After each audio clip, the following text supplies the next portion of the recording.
Hola amigos de Team Brillante, soy el antihéroe y aquí con un nuevo video, el cual voy a dar 5 razones de las cuales utilizamos algunos ateos para decir que no creemos en Dios. No hay ninguna evidencia de que exista un Dios, claro.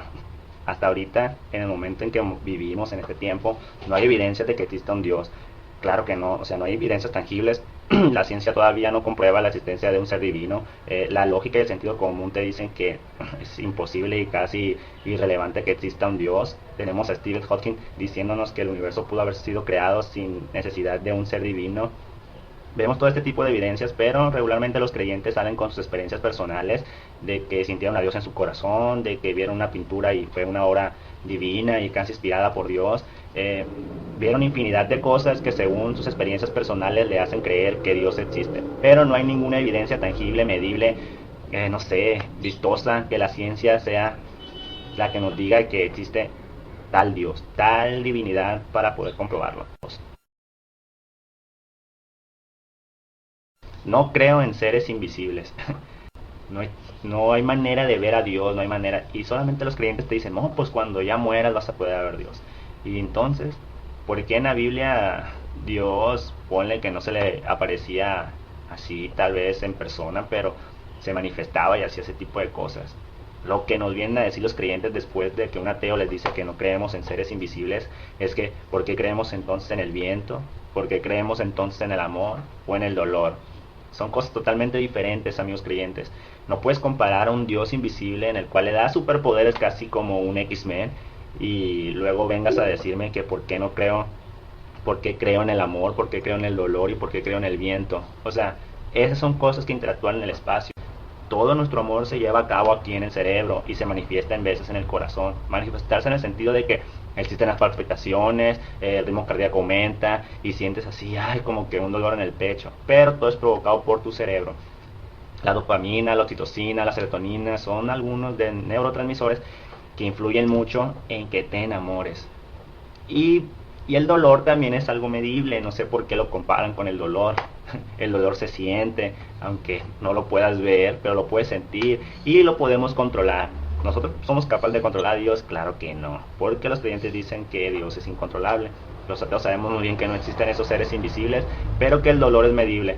Hay sustancias que hemos creado con la ciencia de que podemos disminuir el dolor con las sustancias activas, así que dejen de hacer este tipo de comparaciones y esta es una razón más.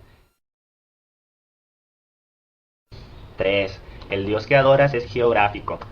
Simplemente hay que entender que depende en la parte del mundo que vivas, es en la creencia que vas a tener. Es el Dios que vas a defender. Si hubieras sido un romano en la antigüedad, tal vez adorarías a Marte o no sé, algún otro dios, o si fueras griego, imagínate que hubieras sido griego, hubieras adorado a Zeus, o vivieras en el área nórdica y estuvieras con Thor y todo eso, y ahora que la Marvel lo puso en los cómics, lo adorarías más y fueras fan de Stan Lee. Pero bueno, creyentes en conclusión, su Dios es geográfico. Véanlo de esta manera. Imagínense que nazcan o que hubieran nacido en otro país, en otro continente, con otra cultura. Así que, ¿qué Dios estuvieran adorando ahorita o qué creencia estuvieran sosteniendo? Así que, esa es la tercera razón. Razón número 4. La bondad es incompatible con la omnipotencia. Bueno, esta razón también la utilizamos mucho los ateos y cuando los creyentes nos hablan de que Dios es todo amor y que Dios lo puede todo y que Dios es misericordioso y todas esas cosas, decimos que si es todopoderoso y es todo amor y los humanos tenemos que vivir en paz, ¿por qué permite que sucedan cosas malas a las personas? O sea, ¿cuál es su beneficio? ¿Qué propósito tiene? ¿Qué propósito tiene que niños nazcan con enfermedades? ¿Qué propósitos tiene de que niños sufran? ¿Qué propósitos tiene que personas buenas pasen cosas malas? O sea, esta razón es para que se pregunten ustedes creyentes si va de la mano ser bondadoso y ser omnipotente, que quiere decir todopoderoso o que todas las puede. Se contradice. Es todopoderoso, pero es incapaz de erradicar el dolor del mundo y de erradicar el mal. Vamos a pensar esto, es una buena razón para poner en duda a su Dios imaginario, intangible y sin evidencias. Creo que Esta razón es de las que muchas veces los ateos nos agarramos, y también es una de las razones por las que los creyentes se quedan pensando si realmente existe su Dios, y es una de sus dudas más internas que tienen. Es el que si es bondadoso y todo lo puede, ¿por qué no erradica el mal? Y de hecho, hace poco, cuando estuve en la escuela, algunas personas me dijeron que creían en Dios, pero que sí se cuestionaban esa parte, que sí decían, bueno, pero entonces ¿por qué se están muriendo tantas personas en Somalia?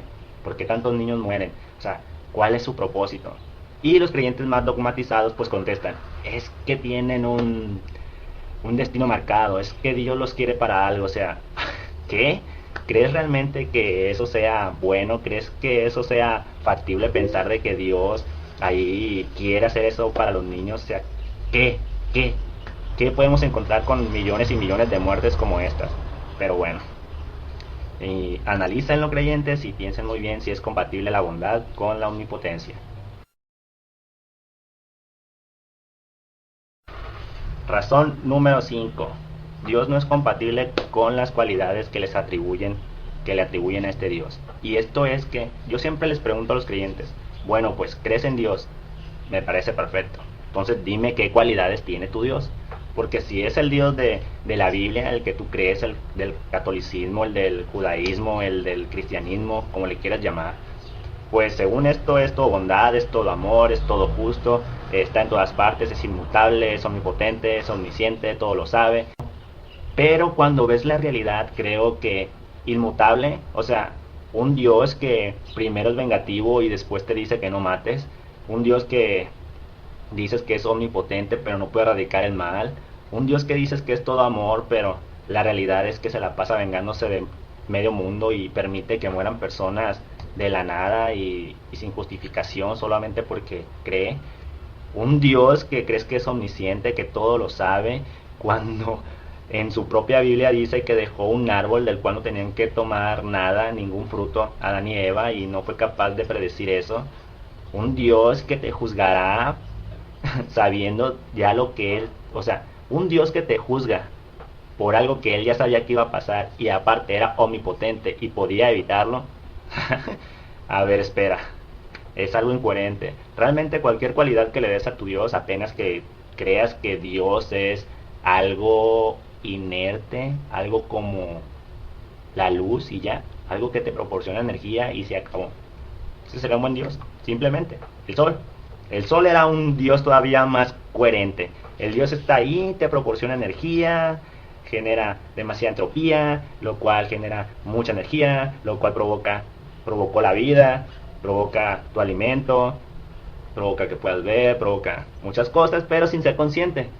Pero el problema con los creyentes es que siempre basan en que su Dios es consciente, sabe lo que hace, sabe por qué hace las cosas. Entonces, muchas de las cosas que podemos hablar sobre estas cualidades es que no son compatibles entre sí, no son compatibles con la realidad, con lo que vemos a diario. Así que creyentes y amigos ateos, pónganse a pensar realmente si estas 5 razones son buenas razones para dejar de creer en seres imaginarios. Se las vuelvo a repetir. 1. Un Dios que carece de evidencias. No creer en seres imaginarios.